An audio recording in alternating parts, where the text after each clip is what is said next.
আমি চলে গেলেও সে তোমাকে ছাড়বে না। মা তোমাকে ছাড়বে না সমরেশ। সমরেশের চোখে মুখে তখন কেবল প্রতিশোধের হাসি। ভুল করেছিলাম আমি, তোমার মতন একটা মেয়েকে বিয়ে করে। জোর করে আমার বাবা আমার ঘাড়ে তোমাকে গছিয়ে দিয়েছিল। এরপর থেকে আমি কেবল কষ্ট ছাড়ার কিচ্ছু পাইনি, কোনো ইচ্ছা পূর্ণ হয়নি আমার। আমি তাই তোমাকেই আমার জীবন থেকে সরিয়ে দিতে চাইছি। এর থেকে ভালো সুযোগ কি বা হতে পারে? তাই এবারে তোমার মৃত্যুই হোক আমার নতুন জন্মের কারণ। নতুন করে নিজের জীবনটাকে শুরু করতে পারবো আমি তাহলে।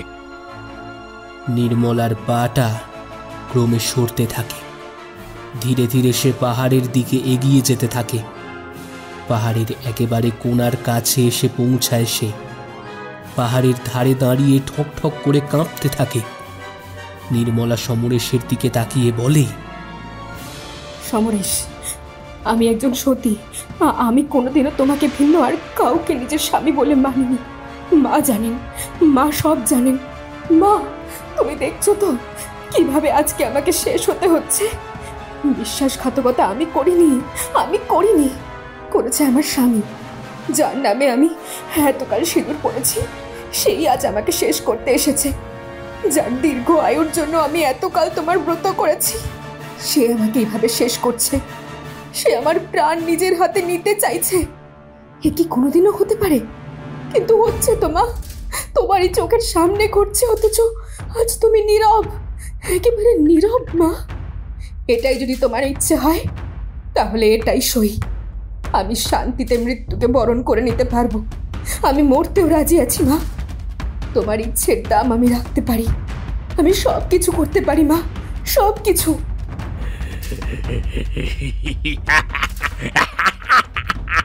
সমরেশ খিলখিল করে হাসতে থাকে। সে নির্মলার মুখে মৃত্যুর ভয় দেখে আরো বেশি করে আপ্লুত হয়ে ওঠে। আরো এগিয়ে যায় তার দিকে, আর তারপরেই সে এক ধাক্কা মারে নিজের স্ত্রীকে। নির্মলা মা বলে চিৎকার করে ওঠে। নির্মলার পায়ের পাশে থাকা পাথরটা গড়িয়ে গড়িয়ে পাথরের ঢাল বেয়ে নিচের দিকে এগিয়ে যায়। একটার পর একটা পাথরে ধাক্কা খেতে খেতে নির্মলার দেহটা ক্ষত বিক্ষত হতে হতে নিচে পড়ে যায়। শেষবারের মতন চিৎকার করে ওঠে সে।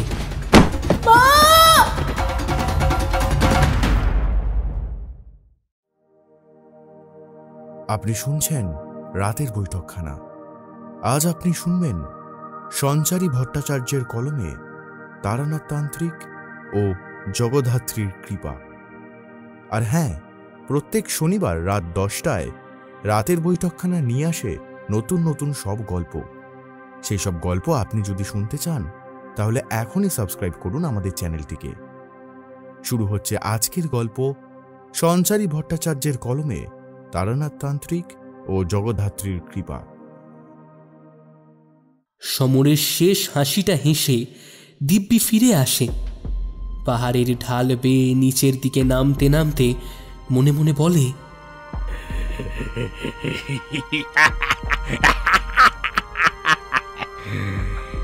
শান্তি, কি যে শান্তি বলে বোঝাতে পারবো না। এতদিনের ইচ্ছে পূর্ণতা লাভ করতে পেরেছে। এবারে আমি শান্তিতে সুষমাকে বিয়ে করতে পারবো। নির্মলা আমার গলার কাঁটা ছিল। সারা দিন কেবল মা জগদ্ধাত্রীকে নিয়ে পড়ে থাকতো। পূজা আর ব্রত পালন, বিবাহিত জীবনের কোনো সুখই আমি ভোগ করতে পারিনি। এবারে আর কোনো চিন্তা নেই। সুষমাকে আজকেই আমি জানাবো সমস্ত ব্যাপারটা। সমরেশ নিজের কাজ সেরে সন্তর্পণে নিজের গ্রামে ফিরে আসলো।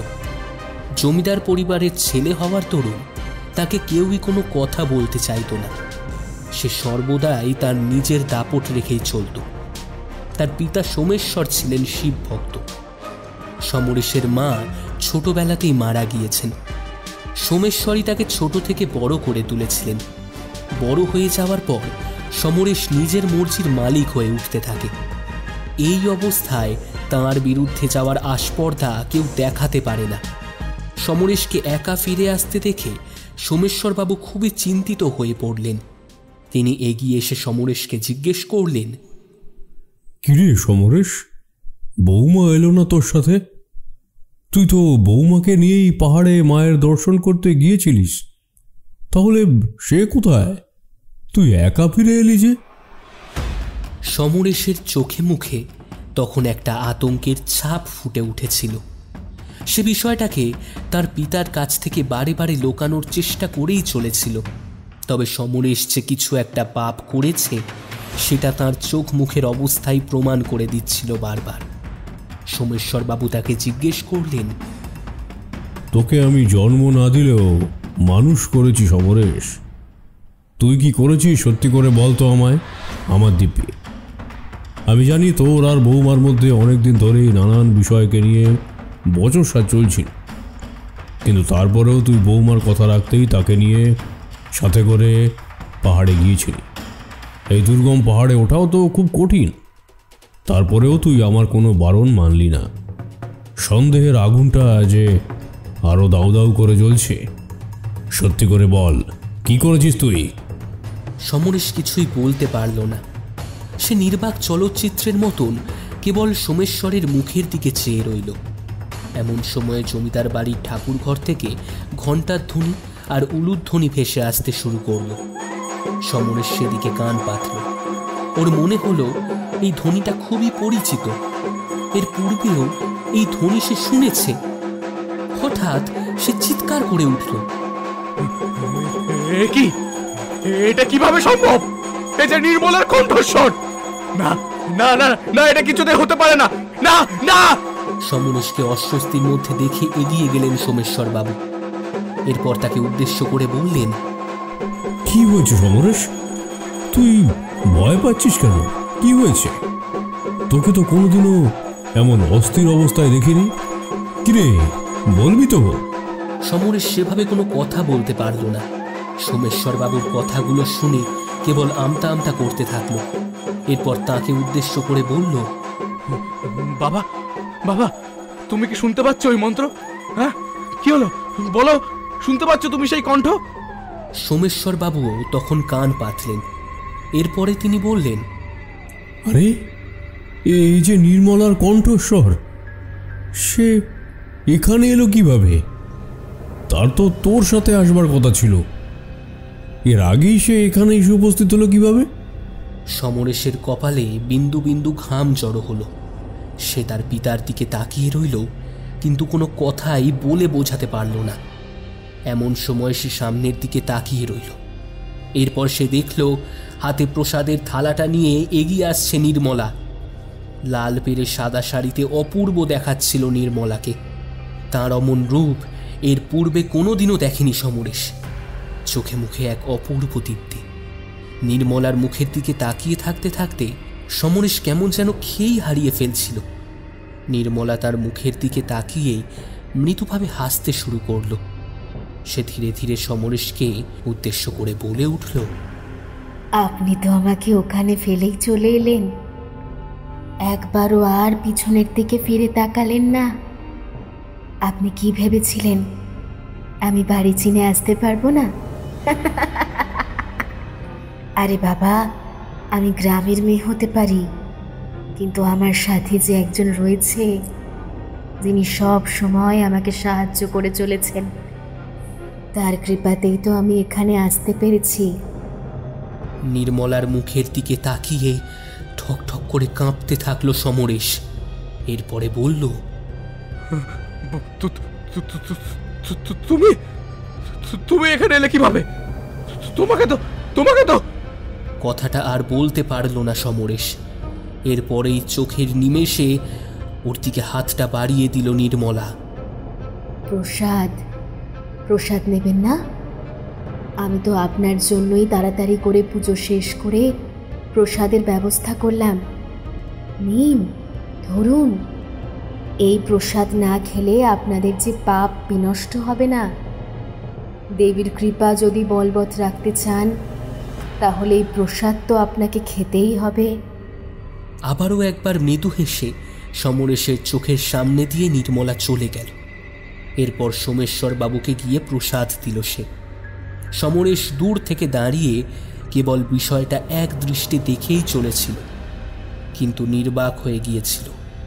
কি ঘটছে, কেন ঘটছে, এসবের কারণ সন্দিহান করা তার পক্ষে সম্ভব ছিল না।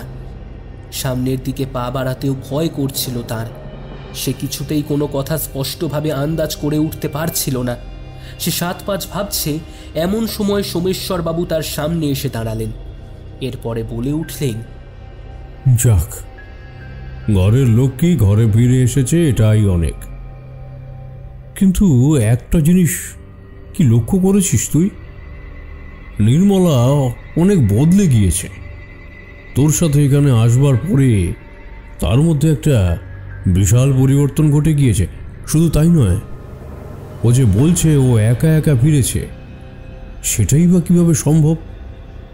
অত দূরের পথ পেরিয়ে কে ওকে এখানে দিয়ে গেল? কার সাথেই বা যোগাযোগ ছিল ওর? আমি যতদূর জানি ও বাইরের কারোর সাথেই মিশতো না। তাহলে তাহলে কে ওকে সাথে করে নিয়ে এলো? আমার মনের মধ্যে হাজারো প্রশ্ন ঘোঁট পাকাচ্ছে সমরেশ। তুই কি কিছু বুঝতে পারছিস? আর যদি পারছিস তাহলে আমাকে বলছিস না কেন? আমার কেমন যেন একটা লাগছে, বুঝলি?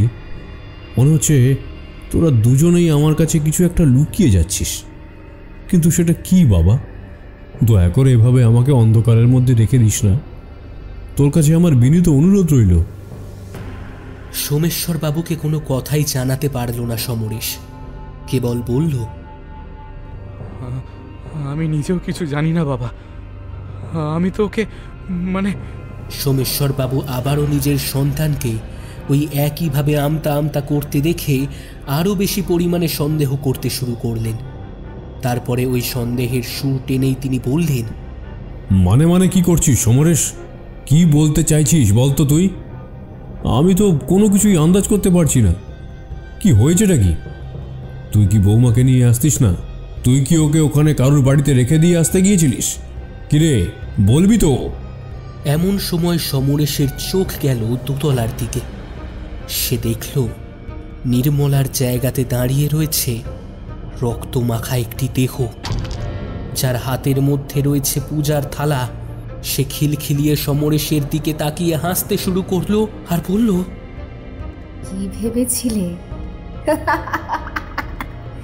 আমি ফিরে আসবো না? তোমাকে আরেকটা মেয়ের সাথে সুখে সংসার করতে দেব? সুষমাকে আমি কোনো দিনও আমার বিছানায় উঠতে দেব না। এটা মনে রেখো, আমি ফিরে এসেছি। এবার এই প্রেতিনীর সাথেই তোমাকে ঘর করতে হবে সমরেশ। কি বুঝলে? এই কথাগুলো বলতে বলতেই ওই স্থান থেকে এক নিমেষে গায়েব হয়ে গেল নির্মলা। সমরেশ নিজের টাল সামলাতে না পেরে ওইখানেই জ্ঞান হারিয়ে পড়ে গেল। জ্ঞান হারানোর আগে নিজের করা পাপগুলোকে একে একে চোখের সামনে ভেসে উঠতে দেখল সে। সেই জ্বালা সহ্য করতে না পেরেই সে জ্ঞান হারিয়ে ফেলল। এমন সময় সোমেশ্বর বাবু সহ সকলে সেদিকে ছুটে এলেন। এরপরে তাকে ধরে ধরে ঘরে নিয়ে গিয়ে শুইয়ে দিলেন। সারাদিন সারা রাত আর সমরেশের জ্ঞান ফিরল না। এমন সময় তিনি নির্মলাকে ডেকে পাঠালেন নিজের ঘরে। এরপর বললেন, মা, যবে থেকে তুমি ফিরেছ সব কিছুই কেমন যেন বদলে গিয়েছে। সব কিছুর মধ্যেই একটা ধোঁয়াশা কাজ করতে শুরু করেছে। এসব কি ঘটছে? কেন ঘটছে? আমি কিছুই বুঝে উঠতে পারছি না। আমার সুস্থ সবল ছেলেটা কেমন যেন একটা হয়ে গেছে। সে তোমাকে দেখে ভয় কেন পাচ্ছে? আমি তো সেটাই আন্দাজ করতে পারছি না মা। নির্মলা বলে উঠল, আমিও তো বুঝতে পারছি না বাবা। তবে আপনার ছেলের মধ্যেও যে অনেক পরিবর্তন ঘটেছে সেটা আমি বুঝতে পারছি। এতকাল ওর সাথে ঘর করবার পরেও আমি ওকে নিমিত্ত মাত্র হলেও চিনতে পারিনি, সেটাও আন্দাজ করতে পেরেছি। তবে আপনি এসব নিয়ে ভাববেন না। ধীরে ধীরে দেখবেন আপনার সন্তান আবার ঠিক হয়ে গেছে। আর আমি তো আছি। আমি যেখানে আছি সেখানে আমি কাউকে চিন্তা করতে দেব না, কারণ বাকিটা তো আমাকে সামলাতে হবে। আমার যে সবটাই জানা। নির্মলার মুখে কথাগুলো শুনে সোমেশ্বরবাবুর মনে হতে থাকলো এ যেন নতুন কেউ, সম্পূর্ণ নতুন একটা মানুষ তার সামনে দাঁড়িয়ে। যে তার মনের কথাগুলো ব্যক্ত করে চলেছে। নির্দ্বিধায় সাজানো গোছানো কথাগুলোকে বিনি সুতোর মালার মধ্যে গেঁথে তার সামনে প্রস্তুত করছে, অথচ সেসবের ভাষা জানা সত্ত্বেও কিছুই আন্দাজ করে উঠতে পারছেন না সোমেশ্বরবাবু। কিন্তু কেন? সবটা জানা সত্ত্বেও কেন তার মনে হচ্ছে যে এ নির্মলা নয়, এ যেন অন্য কেউ? নির্মলার মতো দেখতে হলেও সে নির্মলা নয়। এসব নানান কথা মনের মধ্যে ঘুরপাক খেতে শুরু করলো সোমেশ্বরের। ইতিমধ্যেই ঘর থেকে বেরিয়ে গেল নির্মলা। তারপর গুটি গুটি পায়ে সমরেশের ঘরের দিকে এগিয়ে যেতে থাকলো সে।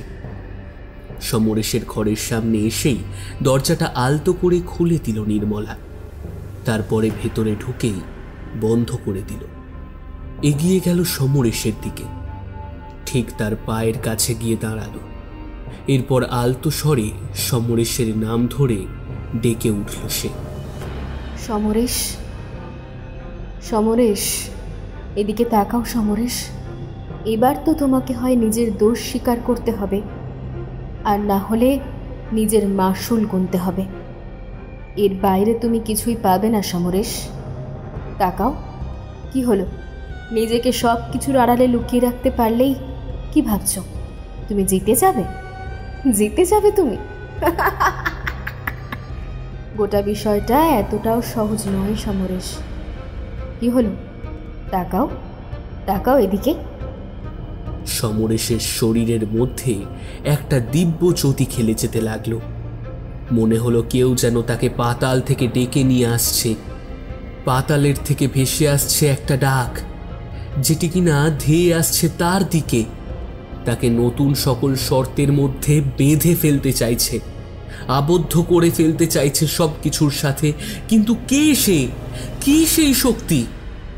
হুড়মুড় করে বিছানার ওপর উঠে বসে পড়ে সমরেশ। এরপর সামনের দিকে তাকাতেই দেখে তার সামনে দাঁড়িয়ে রয়েছে একটি রক্তাক্ত দেহ। তার হাতেও রয়েছে একটি হার, যেটি ফুলশয্যার দিন রাতের বেলা সমরেশ নির্মলার কণ্ঠে নিজের হাতে পরিয়ে দিয়েছিল।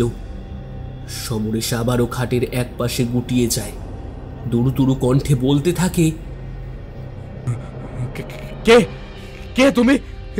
কেন এখানে এসেছো? আমি জানি তুমি নির্মলা হতেই পারো না। আমি জানি আমি তাকে নিজের হাতে শেষ করেছি, কিন্তু তুমি ফিরে আসতে পারো না, কিছুতেই ফিরে আসতে পারো না। তোমার মধ্যে সে ক্ষমতা নেই যে তুমি আমার সাথে বদলা নেবার উদ্দেশ্যে এখানে ফিরে আসো। সত্যি করে বলো, তুমি কি কোনো মায়াবিনী? কে তুমি? কি চাই তোমার? এভাবে কেন আমাকে শেষ করতে চাইছো? এমন সময় হঠাৎ করেই সমরেশের চোখের সামনে থেকে আবারও গায়েব হয়ে যায় সেই মূর্তি। তারপর হঠাৎ করেই নিজের ডান কাঁধের ওপরে একটা গরম নিঃশ্বাসের স্পর্শ অনুভব করতে থাকে সমরেশ। পিছনের দিকে তাকাতেই দেখে আবারও সেই রক্তাক্ত মুখটা দাঁড়িয়ে আছে তার সামনে। এমন সময়ে ওই রক্তমাখা হাতটা সমরেশের দিকে বাড়িয়ে দেয় নির্মলা। এরপরে অশরীরী কণ্ঠে বলে ওঠে, কি হলো? চিনতে পারছো না আমাকে? তুমি এত তাড়াতাড়ি সবকিছু কিভাবে ভুলে গেলে সমরেশ? নিজের হাতে আমাকে ঠেলে ফেলে দিলে, কত উঁচু পাহাড় থেকে পড়তে হলো আমাকে।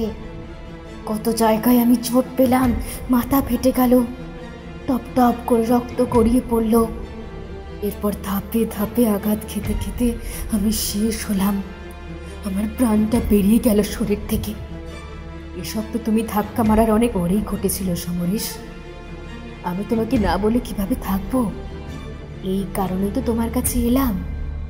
এবার অন্তত শোনো কি ঘটেছিল আমার সাথে। সমরেশ ভয়েতে কোঁকিয়ে উঠল, পাগলের মতো দৌড়াদৌড়ি করতে শুরু করলো। ঘরের দরজাটাকে খোলবার জন্য আপ্রাণ চেষ্টা করতে থাকলো, আর সেই সাথে অট্টহাসির শব্দে ফেটে পড়তে শুরু করলো ঘরের চারিদিক। সেই অশরীরীর আর্তনাদ চারিদিকে নিজের প্রভাব বিস্তার করতে থাকলো।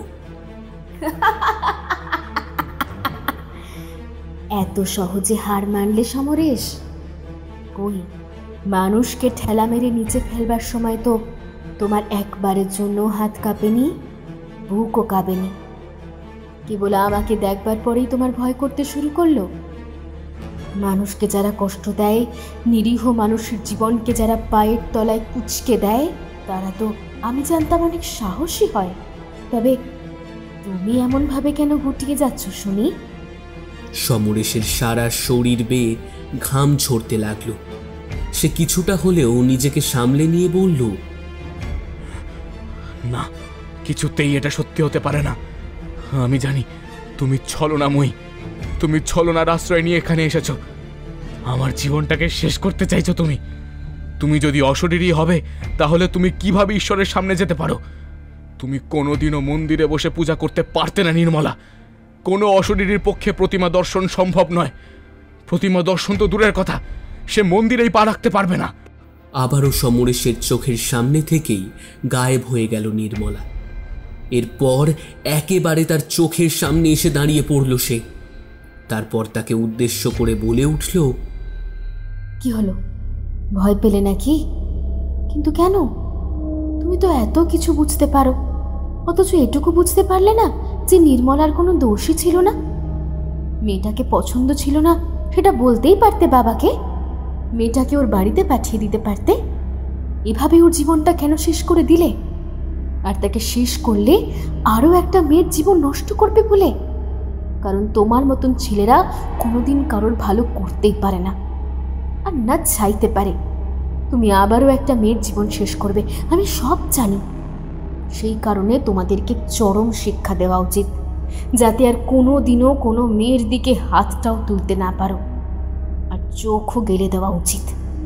আমি তাই তো ফিরে এসেছি। একটি প্রেতিনীর ক্ষমতা সম্পর্কে তোমার কোনো ধারণা নেই সমরেশ, কোনো ধারণা নেই। শুধু ঈশ্বরের মন্দিরে কেন, আমি আগামীকাল তোমাকে ঈশ্বরের প্রসাদ খেয়েও দেখাবো। এমন কোনো প্রমাণ রাখবো না যেখানে লোকে আমাকে অশরীরী ভাবতে পারে। ঠিক যেভাবে তুমি আমাকে শেষ করেছিলে, কোনো প্রমাণ না রেখে দিব্যি ওখান থেকে পালিয়ে এসেছিলে, আমিও ঠিক সেভাবেই বিনা প্রমাণে তোমার চোখের সামনে ঘুরে বেড়াবো, এমনকি তোমার সঙ্গে সংসারও করব। কিন্তু তুমি আমাকে কোনোদিনও ওই নোংরা শরীরটাকে নিয়ে আর স্পর্শ করতে পারবে না, এটা মনে রেখো। তাই তুমি তিলে তিলে শেষ হবে, আর নতুবা নিজের দোষ তোমাকে সর্বসমক্ষে স্বীকার করতেই হবে। দুটোর যে কোনো একটা পথ খোলা তোমার সামনে, এবার তোমার ইচ্ছে। সমরেশ পাগলের মতো দৌড়াতে থাকে।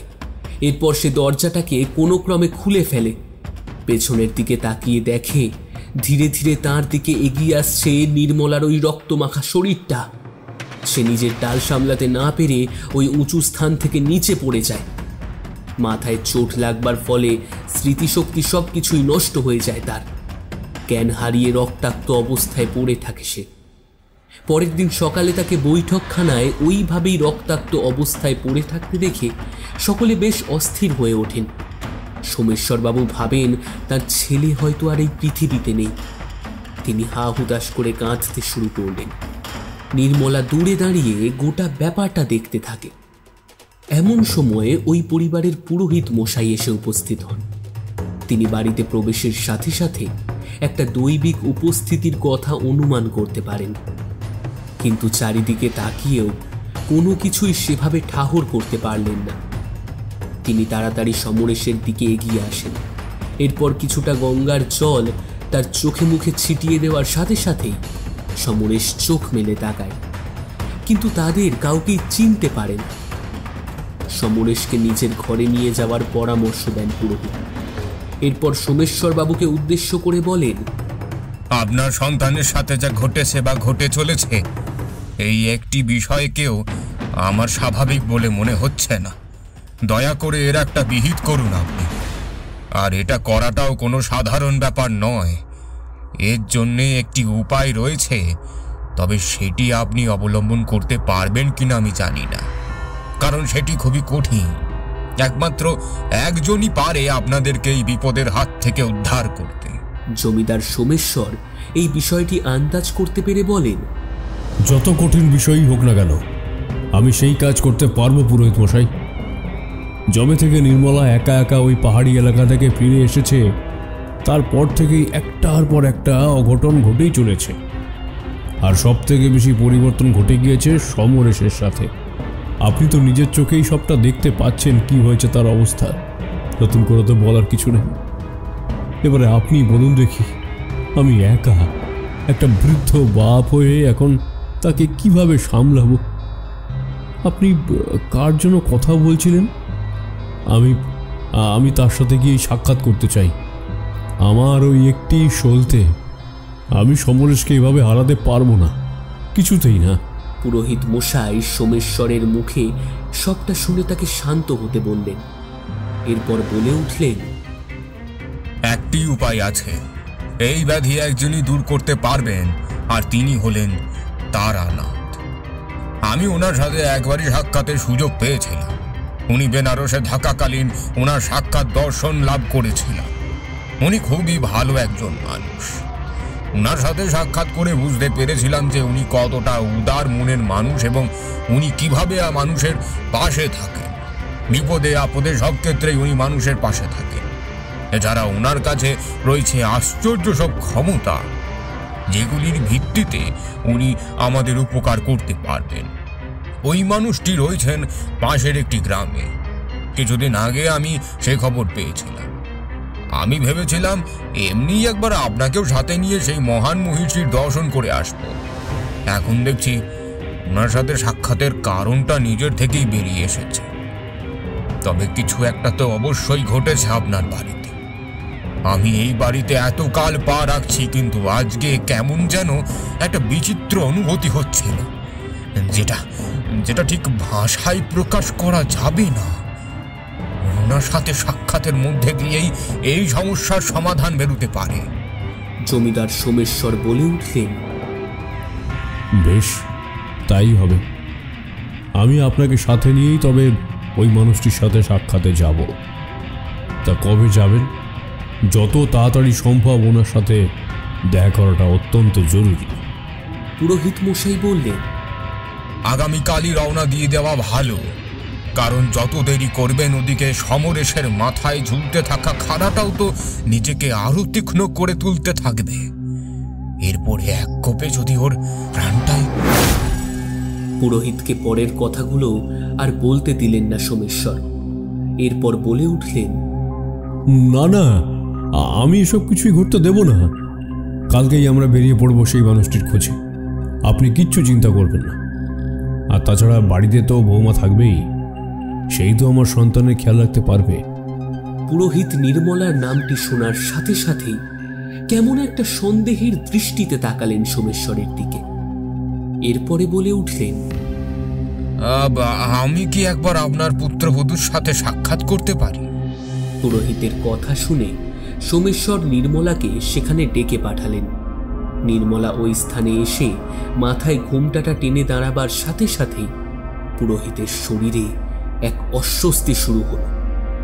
তিনি ভাবলেন, কেমন একটা যেন লাগছে, মনে হচ্ছে যেন এক অপার শক্তি এসে দাঁড়িয়েছে আমার সামনে। আমি সেই শক্তিকে চিনি, কিন্তু তাকে ভাষায় প্রকাশ করতে পারছি না। প্রতিটি ক্ষণে সেই শক্তি আমাকে নিজের আভাসের সাথে পরিচয় করিয়ে দিতে চাইছে। কে এই মেয়ে? এ কি সেই নির্মলাই যাকে আমি চিনতাম? জানি না কেন এমন অস্বস্তি হচ্ছে আমার, আর প্রথমবারই এমনটা হচ্ছে। কি আছে এর পশ্চাতে? এমন সময় নির্মলা বলে উঠল, কি ভাবছেন পুরোহিত ঠাকুর? আমি এসবের পিছনে রয়েছি কিনা? পুরোহিত মশাই আবারও ঘাবড়ে গেলেন। এরপরে ভাবলেন, এই মেয়ের কণ্ঠ এত দীপ্ত হলো কিভাবে? নির্মলা তো সবসময় চুপচাপ থাকতো। এমন কি চলছে তার মনে, এই বিষয়ে আমরা কেউই আন্দাজ লাগাতে পারলাম না। তাহলে আখেরে হলোটা কি কে জানে? এই ভেবেই পুরোহিত মশাই কিছু একটা বলতে যাবেন, এমন সময় নির্মলা বলে ওঠে, ধীরে ধীরে সবটাই হয়তো পরিষ্কার হয়ে যাবে পুরোহিত ঠাকুর। তবে যে যে কর্ম করেছে সেটির ফল তাকে পেতেই হবে।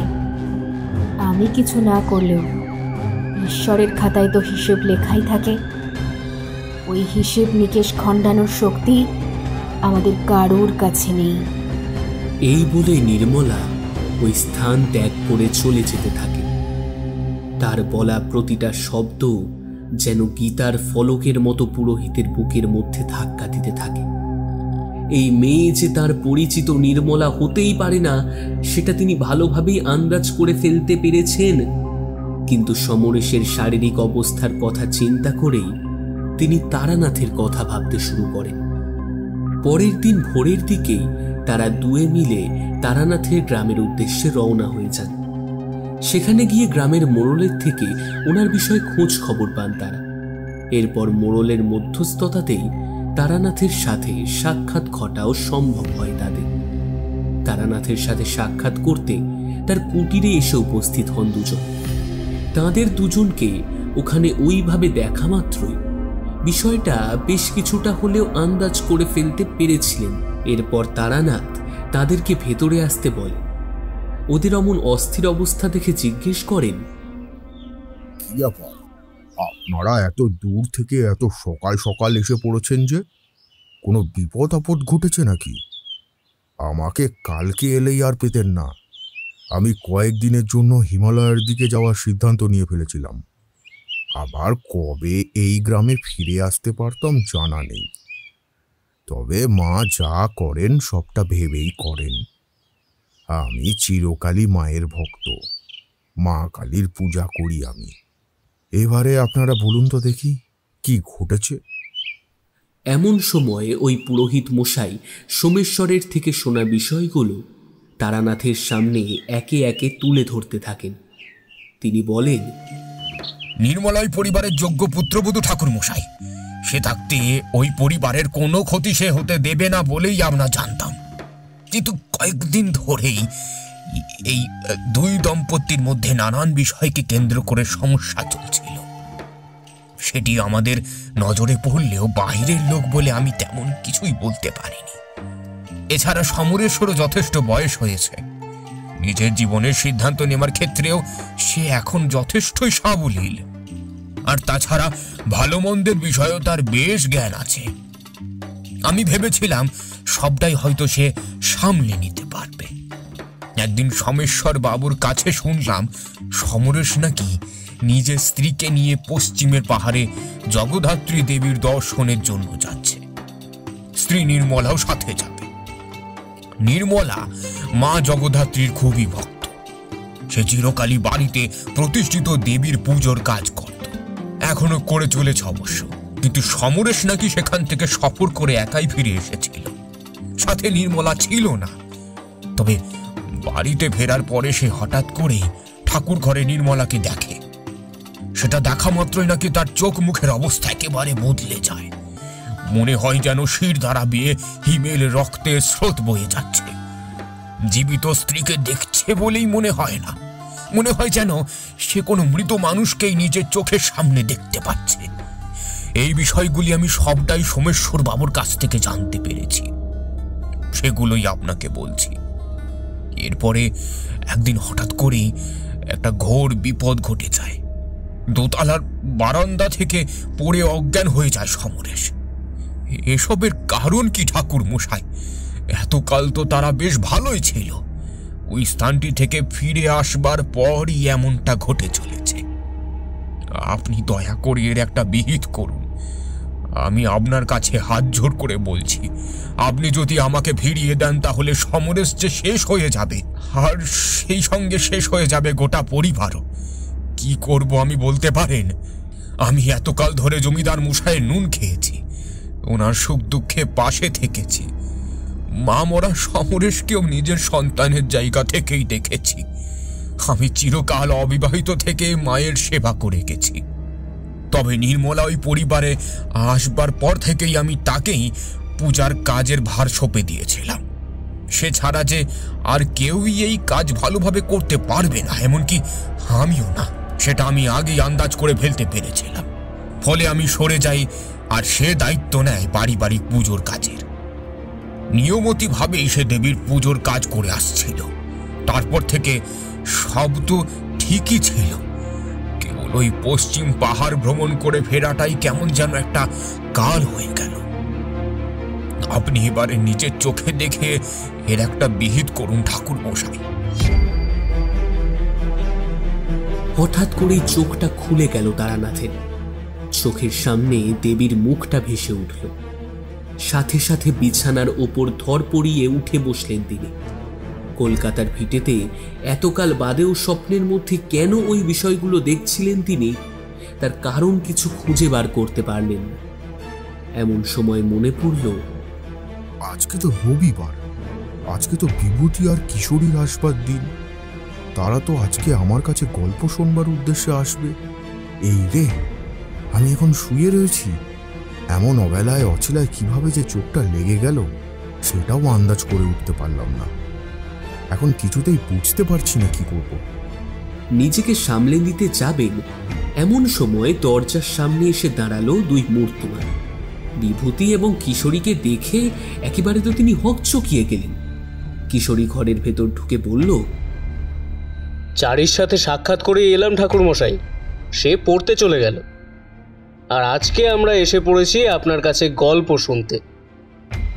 চারির হাতের চার মুড়ি মাখাটা আজকে আর খেতে পারলাম না ঠিকই, তবে আপনার কাছে আসন্ন জগদ্ধাত্রী পুজো নিয়ে একটা কাহিনী কিন্তু শুনবই। আপনি নিজেই কিন্তু আমাদেরকে একটা কাহিনী শোনাবেন বলেছিলেন। আর এই নিন আপনার পছন্দের পাসিং শো আর তেলে ভাজা। এই দুটি জিনিসই তো আপনার বেশ প্রিয়, তাই সাথে করেই নিয়ে এসেছি। আজকে অসময়ে কেন যে এমন মেঘ ডেকে বৃষ্টি হচ্ছে কে জানে। তারানাথ এতক্ষণ ধরে ওদের কথা শুনছিলেন। এরপর সেখান থেকে উঠে গিয়ে ভেতরের ঘরে চোখে মুখে জল দিয়ে আবারও বাইরে এসে বসে বললেন, তোমরা একেবারে ঠিক সময়ে এসেছো। সত্যি আজকে আমি একটা বিচিত্র বিষয়ের উপরেই স্বপ্ন দেখেছি। সেই স্বপ্নটা সত্যি বেশ চমৎকার। সেটি দেবী জগদ্ধাত্রীকে কেন্দ্র করেই। এই বিষয়ে যতই বলি না কেন কমই বলা হবে। আসলে এটি আমার জীবনের অন্যতম অভিজ্ঞতাগুলির মধ্যে একটি বলতে পারো। আজকে আমি তাহলে তোমাদেরকে সেই কাহিনীখানাই বরং শোনাই। এই বলেই তারানাথ 50 বছর আগে ঘটে যাওয়া সেই কাহিনীর গর্ভে প্রবেশ করলেন। আর বিভূতি এবং কিশোরীও তার কথায় চপের প্যাকেট থেকে একটা করে চপ তুলে নিল। এরপরে চিবোতে থাকলো। ওদিকে তারানাথ কাহিনীর ভেতরে সম্পূর্ণ ঢুকে পড়বার পূর্বে পাসিং শোয়ের একটা প্যাকেট থেকে একখানা সিগারেট বের করে তাতে আগুন ধরিয়ে ধোঁয়া ছাড়তে ছাড়তে জানালার দিকে বেশ কিছুক্ষণ তাকিয়ে রইলেন। এরপর বললেন,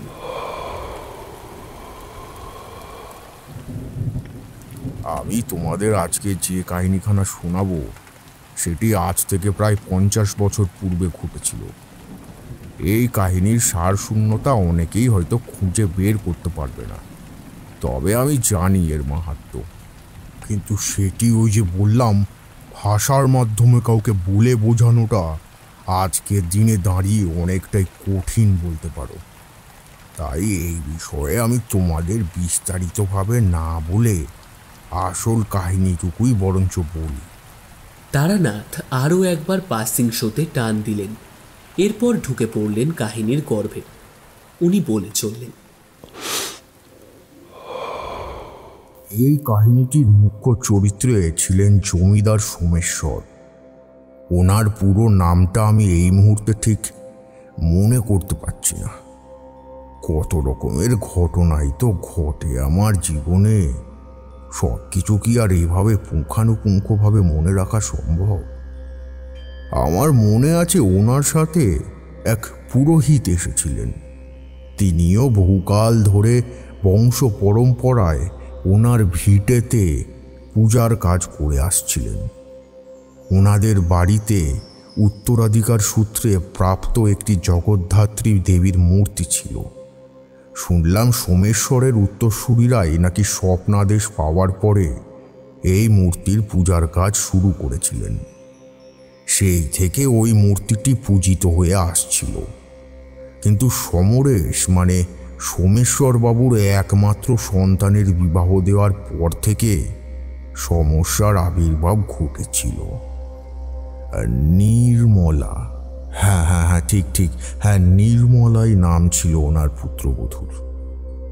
নির্মলার সাথে নিজের সন্তানের বিবাহ দিয়েছিলেন সোমেশ্বরবাবু। নির্মলার সাথে সাক্ষাতের পরেই আমার সারা শরীরে একটা জ্যোতি খেলে গিয়েছিল। এ ছিল বড়ই বিচিত্র অনুভূতি, ভাষায় আমি তা প্রকাশ করতে পারবো না। তবে এটুকু বলতে পারি যে ওই নির্মলার বিষয়টি কোনো সাধারণ বিষয় ছিল না। শুনেছিলাম নাকি নির্মলাকে সাথে নিয়ে পশ্চিমের পাহাড়ি এলাকায় সুপ্রাচীন জগদ্ধাত্রীর মন্দিরটিকে দর্শনের উদ্দেশ্যে গিয়েছিল সমরেশ।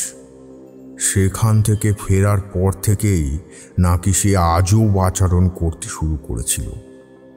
এসবের কারণ সন্ধানের উদ্দেশ্যে আমাকে তাদের বাড়িতে, মানে জমিদার সোমেশ্বরের বাড়িতে যেতে হয়েছিল।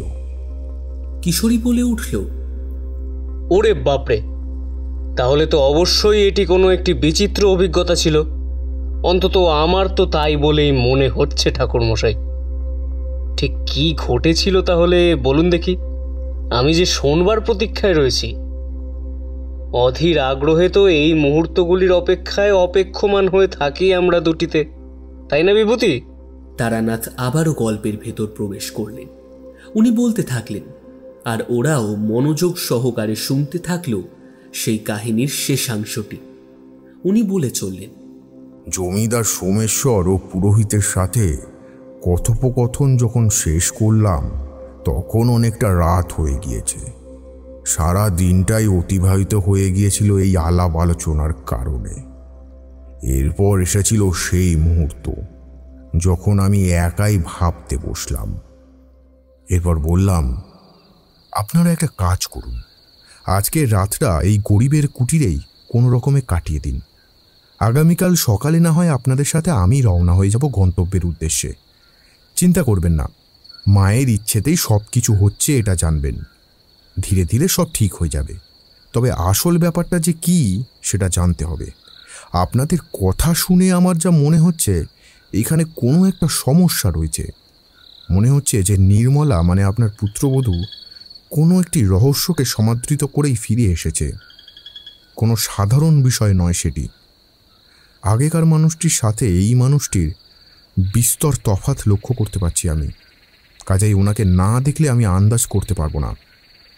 সামনেই তো জগদ্ধাত্রী পুজো, আমাকে কাজ মিটিয়ে আসতে হবে গ্রামে। এখানে ফিরে এখানকার মন্দিরে মায়ের পূজার কাজ সম্পন্ন করে তবেই আমাকে হিমালয়ের উদ্দেশ্যে পাড়ি দিতে হবে। এটি কোনো সাধারণ বিষয় নয়। কাজেই আপনারা এখন বিশ্রাম করুন, আমাকে একটু ভাবতে সময় দিন। পুরোহিত মশাই বললেন, এই সামান্য সময়ের মধ্যেই যেভাবে আপনি সবটা আন্দাজ করে ফেলতে পারছেন, এটাতেই আমি বুঝতে পারছি যে আপনি কতটা বিচক্ষণ মানুষ। সকলে আপনার সম্পর্কে যে সকল কথাগুলি বলে সেগুলি একেবারেই মিথ্যে নয়। আপনার কুটিরে থাকা আমাদের উভয়ের কাছেই অনেক গর্বের ও সম্মানের জানবেন। বেশ, আমরা বিশ্রাম করছি।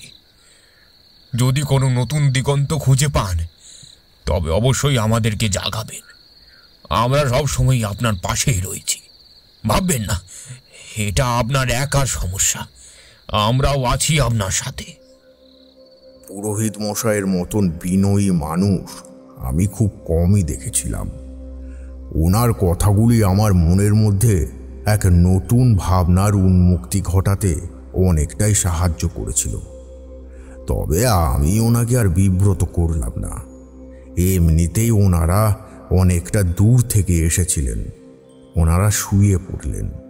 তবে ওই যে, আমি তো তোমাদেরকে আগেই বলেছি যে একবার কোনো দুশ্চিন্তা আমার মাথায় ঢুকলে সেটা সহজে বেরোতে চাইতো না। যতক্ষণ না পর্যন্ত এর একটি শেষ দেখতে পাচ্ছি ততদিন পর্যন্ত আমি শান্তি পেতাম না। এক্ষেত্রেও তেমনটাই ঘটেছিল। সারা রাত পায়চারি করতে লাগলাম। ওদিকে বাইরে মেঘ ডেকে সারা রাত ধরে বৃষ্টি হয়েই চলল। পরিস্থিতি মনে হচ্ছিল যেন আমার বিপরীতে যেতে শুরু করেছে। তবে আসল কারণটি কি সেটা কিছুতেই আন্দাজ করে উঠতে পারছিলাম না। ফলে অপেক্ষা করা ছাড়া আর কোনো উপায় অবশিষ্ট ছিল না। কি ঘটতে চলেছে সেটা আমার বোঝার প্রয়োজন ছিল। আমি ভোর হওয়ার প্রতীক্ষায় রইলাম। এই ফাঁকে কখন যে চোখটা লেগে গিয়েছিল খেয়াল নেই। হঠাৎ করে পাখি ডাকার শব্দে ঘুমটা ভেঙে গেল। বাইরের দিকে তাকিয়ে দেখলাম ভোর হয়েছে। সূর্যের প্রথম কিরণটা আমার চোখের উপরে এসে পড়েছিল। একটি উষ্ণ অনুভূতি হলো। মনে হলো মা স্বয়ং আমার কপালটিকে নিজের হাত দিয়ে স্পর্শ করছেন। মনে হলো তিনি যেন নিজেই নিজের কাছে আমাকে আহ্বান করছেন। আমাকে কেবল তার কথা মতন তার কাছে পৌঁছাতে হবে। ব্যাস, এইটুকুই ছিল আসন্ন সময়ের উদ্দেশ্য। আমি চিরকালই মানব কল্যাণের উদ্দেশ্যেই নিজের জীবনকে উৎসর্গ করতে চেয়েছিলাম। ফলে চিরকালই আমি দেবী ও দেবতাদের অনুগ্রহ আয়ত্ত করতে সক্ষম হয়েছিলাম। তবে তোমাদের কাছে এই সকল বিষয়গুলি গল্প কথা বলেই মনে হবে, কারণ তোমরা সাধনার পথে কোনোদিনই অগ্রসর হতেই পারোনি।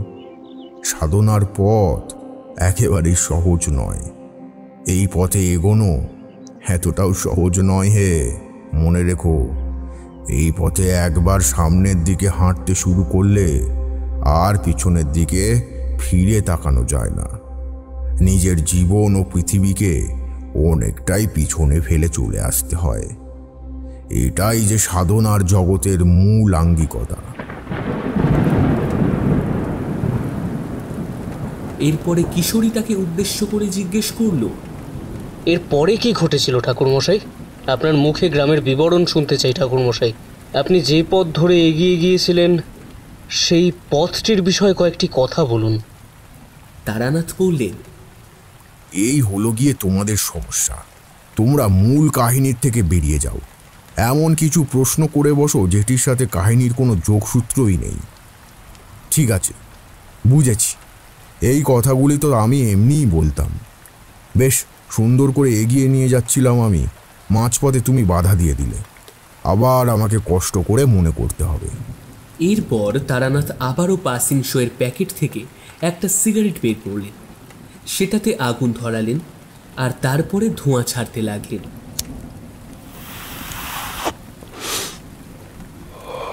ধোঁয়াগুলি কুণ্ডলি পাকাতে পাকাতে জানালার কোণা ঘেঁষে বাইরে বেরিয়ে যেতে শুরু করল। এরপরে আবারও তিনি কাহিনীর গর্ভে প্রবেশ করলেন, বলে চললেন সেই অসাধারণ কাহিনী। আর কিশোরী এবং বিভূতি এক মনে শুনে চলল তার কাহিনী। আমি গ্রামের পথ ধরে এগিয়ে চললাম। সাথে রইল জমিদার সোমেশ্বর মুখুজ্জে মশাই আর পুরোহিত। গ্রামের পথটি অসাধারণ দেখাচ্ছিল। সারা রাত বৃষ্টি হওয়ার পরে ওই ভিজে জমির ওপরে সূর্যের উষ্ণ কিরণ পড়েছিল। কি অসাধারণ ছিল সেই দৃশ্য! চারিদিক সবুজে পরিপূর্ণ হয়ে উঠেছিল। মনে হচ্ছিল যেন মা আসছেন। মায়ের আগমন বার্তার হদিশ দিচ্ছিল প্রকৃতি। কি যে অপূর্ব লাগছিল, এক কথায় বলতে পারবো না। সত্যি ভাষা কম পড়বে বলেই যেন। ওই পথ ধরেই হেঁটে যেতে হচ্ছিল, কারণ ওখানে কোনো যানবাহনের ব্যবস্থা ছিল না। দু একটা গরুর গাড়ির ব্যবস্থা ছিল বটে, কিন্তু আমার সে কপাল ছিল না। তাই সেদিন পায়ে হেঁটেই পথ পার করতে হয়েছিল। ধীরে ধীরে অনেকটাই এগিয়ে গিয়েছিলাম আমরা।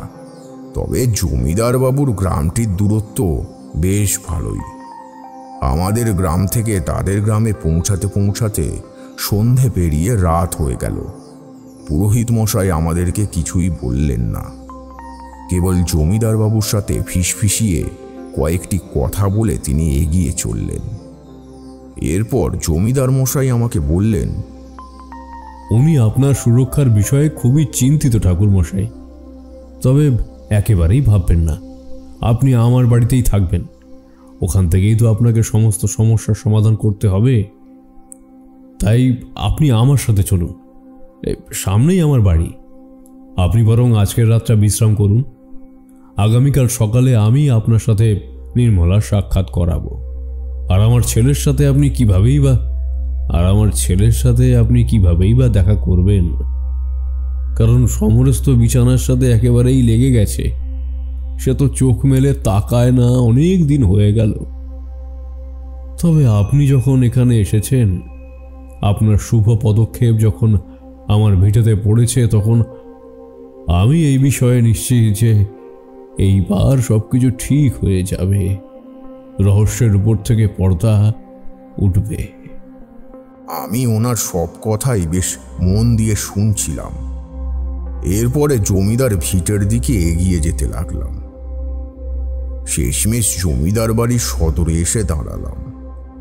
এক দারোয়ান এগিয়ে এসে দরজাটি খুলে দিতেই আমি ওনার সাথে ভেতরে প্রবেশ করলাম। এগিয়ে চললাম বাড়ির ভেতরের দিকে। তবে যেতে যেতে এক বড়ই অন্য ধরনের অনুভূতি হচ্ছিল। এতকাল ধরে যেখানে অলৌকিক শক্তির আভাস মিলেছিল, সেগুলির থেকে এটি ছিল একেবারেই আলাদা। ভয় বা আতঙ্কের পরিবর্তে এক পবিত্রতার অনুভূতি হচ্ছিল। তবে কেন এমন বিচিত্র অনুভূতি হচ্ছিল সেটি একেবারেই অনুমান করতে পারছিলাম না। সত্যি বিষয়টি ছিল একেবারেই আলাদা।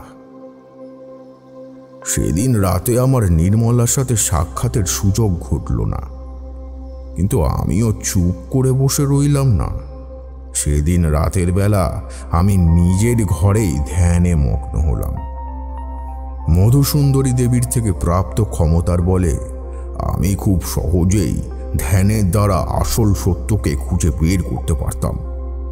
ঠিক সেই কারণেই আমি ধ্যান করতে শুরু করলাম। এমন সময় আমার চোখের সামনে ভেসে উঠল এক ভয়ঙ্কর সত্য, যেটির কথা আমি স্বপ্নেও কল্পনা করতে পারিনি। এমন সময় কিশোরী বলে উঠল, কি সেই সত্য? কোন সত্য আপনার চোখের সামনে ভেসে উঠল ঠাকুরমশাই? তারানাথ বললেন, আমি দেখতে পেলাম এক পাষণ্ডকে, যে নিজের স্ত্রীকে ছলনার আশ্রয়ে পশ্চিমের পাহাড়ি এলাকা থেকে নিচে ফেলে মেরেছিল। চোখের সামনে ফুটে উঠতে লাগলো সেই দৃশ্যের ভয়ানক সমস্ত রূপ। দেখলাম নির্মলাকে এক ধাক্কা দিল সমরেশ।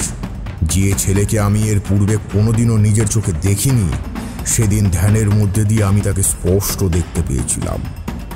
দেখলাম পশ্চিমের পাহাড়ে অবস্থিত জগদ্ধাত্রী দেবীর মন্দির দর্শনে নির্মলাকে নিয়ে গিয়েছে সমরেশ। মন্দির দর্শন করে পূজার কাজ সম্পন্ন করবার পরে ছলনার আশ্রয়ে প্রকৃতি দেখানোর নাম করে তাকে ধরে ধরে পাহাড়ের একটি উঁচু ঢালে নিয়ে চলে এলো সমরেশ। এরপরই সে নিজের আসল চেহারাটি দেখিয়ে দেয় নির্মলাকে। সে বলে সে নাকি সুষমা বলে একটি মেয়েকে ভালোবাসে। এরপরই সে বলে ওঠে সে নিজের হাতে নির্মলাকে শেষ করে ফেলবার উদ্দেশ্যেই তাকে এই স্থানে নিয়ে এসেছে। এরপরে সকলের অলক্ষ্যে নিজের স্ত্রীকে এক ঠেলা মেরে ওই সুউচ্চ পাহাড়ের উপর থেকে নিচে খাদে ফেলে দেয় সমরেশ। আমি স্পষ্ট দেখতে পাই নির্মলাকে খাদের মধ্যে তলিয়ে যেতে। ব্যাস, এইটুকু দেখবার পরেই আমার চোখের সামনেটা একেবারে ঝাপসা হয়ে যায়। আমি এর পরের অবস্থিতির কথা জানতে পারিনি, কিন্তু তারপরেই ভয়েতে আর আতঙ্কে আমার চোখটা খুলে যায়। আমার মনের মধ্যে ঘুরপাক খেতে থাকে আরও একটি কথা। আমি ভাবলাম, নির্মলাকে যদি এত ওপর থেকে নিচে ফেলে দেওয়া হয়, তাহলে সে জীবিত হয়ে ফিরে এলো কিভাবে? এই বাড়িতে ঢোকবার সময় তো আমার তেমন কোনো অনুভূতি হয়নি যে কোনো অলৌকিক শক্তি এখানে বিরাজমান। তাহলে কি হতে পারে? কোনটা সম্ভব? এ তো আমাকে জানতেই হবে। এই ভেবে আমি উঠে দাঁড়াই। ভুলেই গেছিলাম যে তখন রাত। আমি ঘরের দরজা খুলে নিজের প্রশ্ন উত্তর খোঁজবার অভিপ্রায়ে এগিয়ে যেতে থাকি জমিদারের মন্দিরের দিকে। ওনাদের বাড়ির ভিতরেই জগদ্ধাত্রী দেবীর প্রতিষ্ঠিত মন্দির ছিল। সেখানে রাতের বেলা হঠাৎ করেই ঘণ্টার ধ্বনির শব্দ আমার কানে আসে। মনে হয় ওই ধ্বনির শব্দটি যেন মন্দির থেকে আমার দিকে ধেয়ে আসছে। একসাথে বাজতে থাকে ঢাক আর ঘণ্টা। আমি সেদিকে আরও এক পা এগিয়ে যাই এরপরে যা দেখতে পাই সে কথা শুনলে তোমরা হয়তো আঁতকে উঠবে। আমি দেখি সেখানে মন্দিরের মধ্যে বসে রয়েছে নির্মলা। এরপরেই তারানাথ চুপ করে যান। তাকে চুপ করে যেতে দেখে কিশোরী ও বিভূতির উৎকণ্ঠা আরো বেড়ে যায়। কিশোরী তাকে উদ্দেশ্য করে জিজ্ঞেস করে, এ কি, আপনি থেমে গেলেন কেন?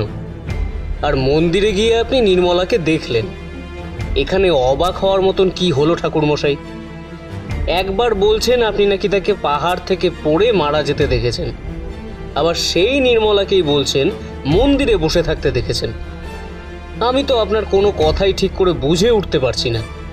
দয়া করে এই রহস্যের উপর থেকে পর্দাটা সরান, না হলে যে এই সকল রহস্যের সমাধান অনেকটাই মুশকিল হয়ে যাবে। তারানাথ অনেকক্ষণ ভাবলেন, এরপরে মাথা থেকে হাত সরিয়ে বললেন, আমি তোমাদের আগেই বলেছিলাম না, একজন সাধকের জীবনে বহুবার দেবী ও দেবতার সম্মুখ দর্শন লাভ হয়। এটিও ছিল সেই রকম। পিছন থেকে দেখে মনে হয়েছিল সেখানে নির্মলা বসে রয়েছে। আমি কিছু না বুঝেই কৌতূহলবশত মন্দিরের ভিতরে প্রবেশ করে গেলাম। এরপরে এগিয়ে যেতে থাকলাম নির্মলার দিকে। তার সামনে পৌঁছেই আমি স্তম্ভিত হয়ে পড়লাম। দেখলাম যে বসে রয়েছে সে কোনো সাধারণ মেয়ে নয়, এই যে দেবী জগদ্ধাত্রী স্বয়ং। তিনি আমার দিকে ফিরে তাকাতেই আমি অবাক হয়ে গেলাম। এরপরে তাকে করজোড়ে প্রণাম করে জিজ্ঞাসা করলাম, হে দেবী, তবে আপনি নির্মলার রূপ ধারণ করে এখানে উপস্থিত হয়েছেন? এতকাল ধরে আপনি এই সাধারণ মানুষগুলির সাথে থেকেছেন, কিন্তু কেন? এই স্থানে প্রবেশের পর থেকেই আমি আপনার শুভ উপস্থিতির কথা আন্দাজ করতে পেরেছিলাম। আপনি যেখানে স্বয়ং বিরাজমান, সেখানে আমার মতন সাধারণ সাধকের কি প্রয়োজন? আমি তবে এখান থেকে একেবারে প্রস্থান করি দেবী। দেবী স্বয়ং স্বরূপা মূর্তি ধারণ করে আমাকে বললেন, না, তোকে আমি এখানে নিয়ে এসেছি তারানাথ। তোর সামনেই আমি ওই সমরেশের আসল চেহারাটা সকলের সামনে নিয়ে আসতে চাই। এই কাজে তুই ছাড়া আমাকে কেউ সাহায্য করতে পারত না। আমি সাধারণ বেশ ত্যাগ করে কখনোই আমার আসল বেশে ওদের সামনে যেতে পারি না, কারণ আমার এই রূপ প্রদর্শন করতে হলে জন্ম জন্মান্তর ধরে তপস্যা করতে হয়, অনেক পুণ্য অর্জন করতে হয়, তবেই আমার এই রূপ দর্শন করা সম্ভব। তুই একজন সিদ্ধ সাধক, তুই নিষ্ঠা সহকারে এত কাল ধরে আমার সেবা করে এসেছিস। কোনো দিনও আমার পুজোর কাজে কোনো ত্রুটি হতেই দিসনি। শুধুমাত্র সেই কারণেই তুই আমাকে চাক্ষুষ দেখতে পেয়েছিস, এটা মনে রাখিস। আর রইল বাকি সমরেশের মতন একজন পাপীর কথা, আমি চাইলে সত্যিই ওকে শেষ করে ফেলতে পারি। সেদিনই ওকে শেষ করে দিতে পারতাম যেদিন ও আমার ভক্তকে চোখের সামনেই ওই পাহাড় চূড়া থেকে নিচে ফেলে দিয়েছিল। ও এতটাই বড় পাপিষ্ঠ যে ও নিজেও জানতো না ওর স্ত্রী নির্মলা তখন সন্তান সম্ভবা। আসলে পুরুষেরা আজও নারীদেরকে কেবল ভোগের বস্তুই মনে করে। কখন যে নিজের অজান্তেই সে একদিন রাতে নির্মলার সাথে সহবাস করে ফেলেছিল সেটা সে ভুলেও মনে করতে চায়নি। নিজের হবু সন্তানের পিতার এমন রূপ যে তাকে দেখতে হবে তা সে কোনোদিন কল্পনাও করতে পারেনি। সেদিন নির্মলা কথাটা সমরেশকে বললেও সে অস্বীকারই করত। এ অস্বীকার কেবল আমার ভক্তের অপমান হতো না, সেটি আমার অপমান হিসাবেও পরিগ্রহ হতো। এটা জেনে রাখিস তারানাথ। সেই কারণেই আমি ওর পেটের ভিতরে থাকা ভ্রূণকে নষ্ট হতে দিইনি। নির্মলার মৃত্যু হয়েছিল নিয়তিরই ফেরে, তাই ঈশ্বর হয়েও আমি তা খণ্ডাতে পারিনি। কিন্তু ওর পেটের মধ্যে থাকা ওই ভ্রূণকে আমি রক্ষা করতে পেরেছিলাম, কারণ সে যে আমারই রূপ নিয়ে জন্মগ্রহণ করেছিল। সে যে একজন নারী, আমার অংশ ছিল তার মধ্যে। ও আমার ভক্ত হওয়ার দরুন আমি ওর গর্ভ থেকে জন্মলাভের সুখ পেতে চেয়েছিলাম, কিন্তু আমি তো মা, তাই আমি সব কষ্টটুকু গিলে নিয়েছিলাম। নির্মলা আমার মধ্যেই মিশে গিয়েছিল। এ সত্য কেউ জানে না। যে আমাকে প্রাপ্ত হয়েছে, মৃত্যুও তাকে আমার সান্নিধ্য লাভের থেকে বঞ্চিত করতে পারেনি। এত কিছু কেউই জানে না তারানাথ। কেবল তোকেই আমি প্রথম এই সত্যের সাথে পরিচিত হওয়ার সুযোগ দিলাম। আমি করজোড়ে দেবীর সামনে মিনতি করে বললাম, বুঝলাম, এবারে সবটাই আমার চোখের সামনে একেবারে জলের মতন পরিষ্কার হয়ে উঠল দেবী। আর কোনো কিছু নিয়েই আমি দুশ্চিন্তায় থাকব না। আপনাকে অনেক ধন্যবাদ দেবী। আপনি এই কলিযুগেও যেভাবে নিজের ভক্তের হয়ে স্বর্গের থেকে মর্তে এসেছেন কেবল তাকে পূর্ণ বিচার পাইয়ে দিতে, তা কেবল আপনার মতন শক্তিরূপা শক্তি স্বরূপিণীর পক্ষেই করা সম্ভব। আপনাকে আমার প্রণাম। আমাকে এরপরে কি করতে হবে দেবী, আপনি বলে দিন। দেবী মৃদু হাসলেন। এরপর আমাকে বললেন, কালকেই সমরেশের সাথে তোর সাক্ষাৎ ঘটবে তারানাথ। তবে আসল সত্য সমরেশের দ্বারা প্রকাশ না পাওয়া পর্যন্ত তুই আমার এই রূপের কথা কাউকে জানাবি না, কথা দে। যদি তুই অজান্তেও এই ভুল করিস, তাহলে আমার পথ নিজের নিয়তিকে রুদ্ধ করবার স্পর্ধা তুই নিজেই দেখতে পাবি। এটা মনে রাখিস। তৎক্ষণাৎ তোর সাধনার দ্বারা অর্জিত শক্তি আমার ক্রোধের অগ্নিতে একেবারে ভস্মীভূত হয়ে যাবে। শক্তিহীন হয়ে পড়বি তুই। আমার পদতলেও তোর আর কোনো জন্মের স্থান হবে না। পরিত্যক্ত হবি তুই। এই কথা বলেই দেবী আমার চোখের সামনে থেকে উধাও হয়ে গেলেন। আমি ঠক ঠক করে কাঁপতে শুরু করলাম। আমি যে স্বয়ং দেবী মায়ের অধীনে থেকে কাজের সুযোগ লাভ করতে পারবো এতদিন কল্পনাতেও আনতে পারিনি। কিন্তু সত্য কোনোদিনও চাপা থাকে না। সত্য সর্বদাই প্রকাশিত হয়ে যায়। যা ভাগ্যে রয়েছে সেটিকে কেউ কোনোদিনই খণ্ডন করতে পারবে না। আমি সেই কারণেই হয়তো দেবীর সাক্ষাৎ দর্শন লাভ করতে সমর্থ হয়েছিলাম। সে শান্তি ও সমৃদ্ধির কথা আমি আজ তোমাদেরকে হয়তো ভাষায় প্রকাশ করতেও পারবো না। আমি সেদিন মন্দির বন্ধ করে আবারও নিজের ঘরে এসে দরজাখানা বন্ধ করে দিলাম। এরপরে বিছানায় শুয়ে দেবীর ওই স্নিগ্ধ মুখমণ্ডলটি স্মরণ করতে করতে নিদ্রামগ্ন হয়ে পড়লাম। এর পরের দিন সকালে দরজায় কড়া নাড়ার শব্দ শুনতেই আমি উঠে বসলাম। তারপরে দরজাখানা খুলে দিতেই দেখলাম সোমেশ্বরবাবু দাঁড়িয়ে। উনি আমাকে সাথে করে নিজের সন্তান অর্থাৎ সমরেশের ঘরে নিয়ে যাওয়ার জন্য এসেছিলেন। আমি ওই পাপীর মুখদর্শন করতেও সেদিন ঘৃণা বোধ করছিলাম, কিন্তু দেবীর কাজে বাধা সৃষ্টির পাপের সমান বলেই আমি সে কাজে কোনোভাবেই বাধা হয়ে দাঁড়াইনি। আমি সমরেশের ঘরে প্রবেশ করবার সাথে সাথেই অবাক হলাম। দেখলাম নির্মলা তার পাশেই দাঁড়িয়ে। নির্মলার চোখের দিকে তাকিয়ে কথা বলার আমার শক্তি ছিল না, কারণ আমি জানতাম তিনি কে। সমরেশের দিকে তাকাতেই দেখলাম সেই মানুষটিকে, যে কিনা গতকাল আমার স্বপ্নের মধ্যে এসেছিল।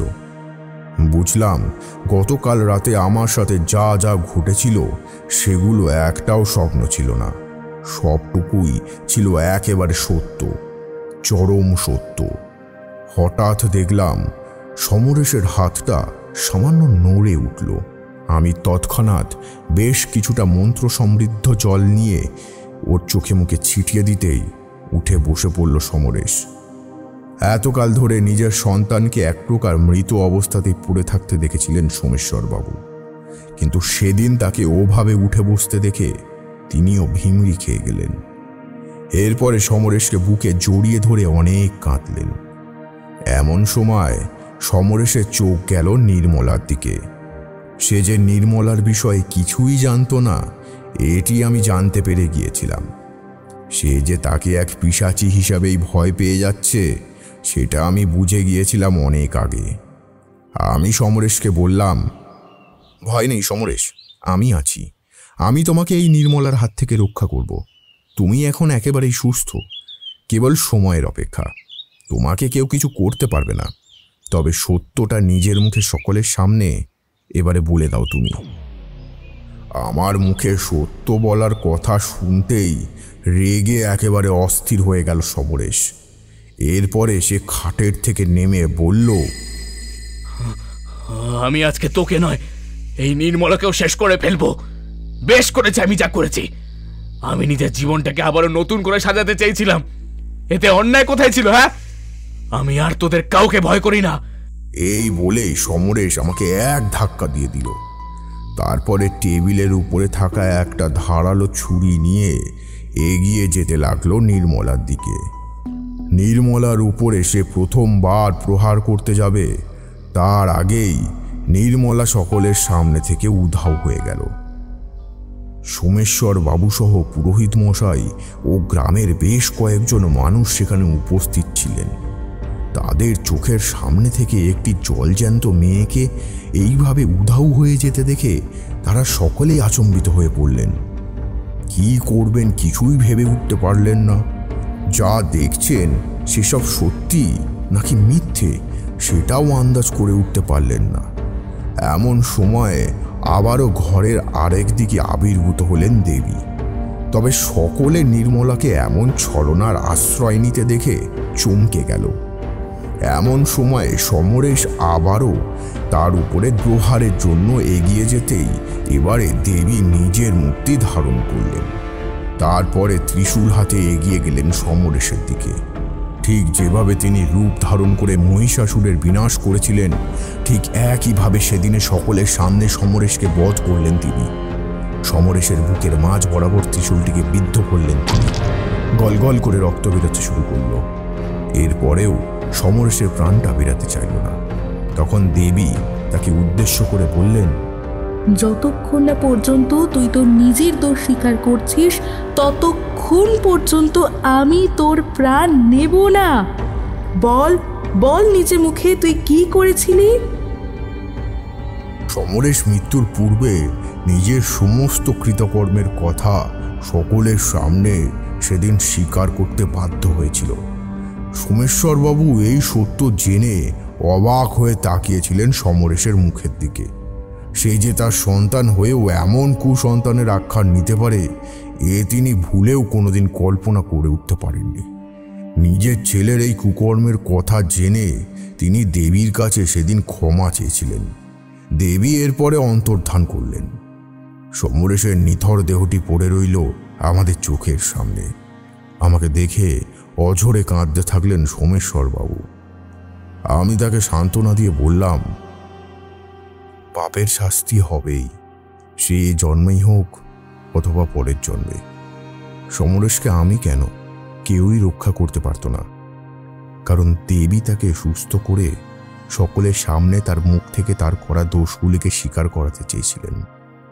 ঠিক সেই কারণেই তিনি এতদিন ধরে সমরেশকে বাঁচিয়ে রেখেছিলেন।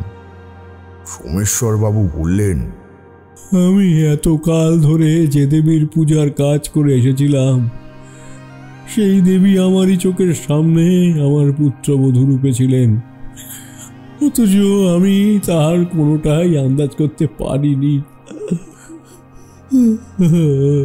হে দেবী মা, আমাকে ক্ষমা করে দেবেন। আমি অধম, আমি আপনার সেবা করতে পারলাম না।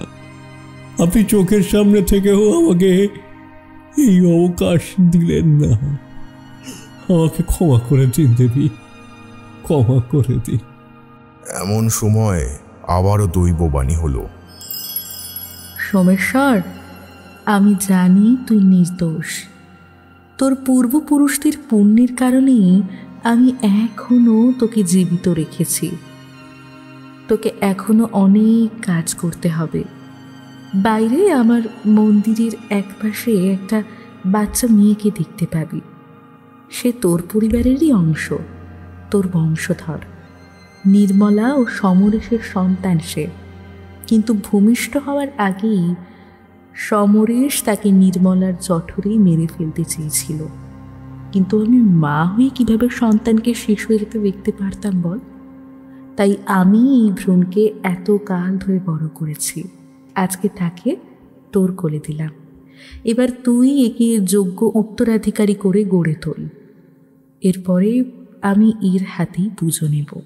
এই সন্তানের নাম রাখলাম পুণ্যবতী।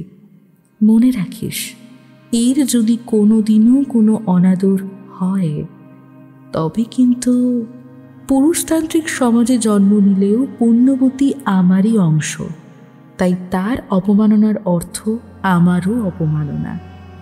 তোদের মঙ্গল হোক, তথাস্তু। এই বলেই সেই দৈববাণী নিমেষে আকাশের বুকে উধাও হয়ে গেল। আমরা বাইরে দৌড়ে গেলাম। ঠিক মন্দিরের পাশেই ওই শিশুকন্যাকে খুঁজে পেলাম। এরপরে সোমেশ্বর তাকে কোলে তুলে ঘরে নিয়ে এলেন। আমি তাকে উদ্দেশ্য করে বললাম, দেবী যেমন এক হাতে কেড়ে নিলেন, অন্য হাতে আপনাকে বাঁচার রসদও দিয়ে গেলেন। সেটা কি দেখেছেন? আপনি একা হয়ে পড়তেন, কিন্তু দেখুন এবারে মা স্বয়ং আপনার বাড়িতে এসেছেন। এবারে এই মেয়েকেই বড় করে তুলুন। তাহলে যে সেবার কাজ আপনি করতে পারেননি, সেই কাজই পুণ্যবতীর জীবনকে সার্থক করে তোলার মধ্যে দিয়ে আপনি সহজেই সম্পন্ন করতে পারবেন। তাই আজকের থেকে সেই কাজ করুন। আর সমরেশের দেহটি সৎকারের বন্দোবস্ত আমি করছি, আর আপনি নির্মলার শ্রাদ্ধের বন্দোবস্ত করুন। সেদিন আনন্দের মাঝেও দুঃখের বার্তা বহন করেছিল পরিস্থিতিটি। তবে সুখ ও দুঃখের মধ্যেই দুঃখের পাল্লাটাই সর্বদা ভারী থাকে কিশোরী। সুখ খুবই সামান্য সময়ের জন্য উকি দেয়, এটা ভুলে যেও না। আমরা চড়া দামে দুঃখ কিনতেই যে বেশি পছন্দ করি। এইসব কাজ সম্পন্ন করে আমি নিজের গ্রামে ফিরে এসেছিলাম। এরপরে মহা সমারোহে গ্রামে মন্দিরে আমার হাতে সম্পন্ন হয়েছিল জগদ্ধাত্রী দেবীর পূজা। তারপরে দেবীর আশীর্বাদ ধন্য হয়ে আমি পাড়ি দিয়েছিলাম হিমালয়ের কোলে।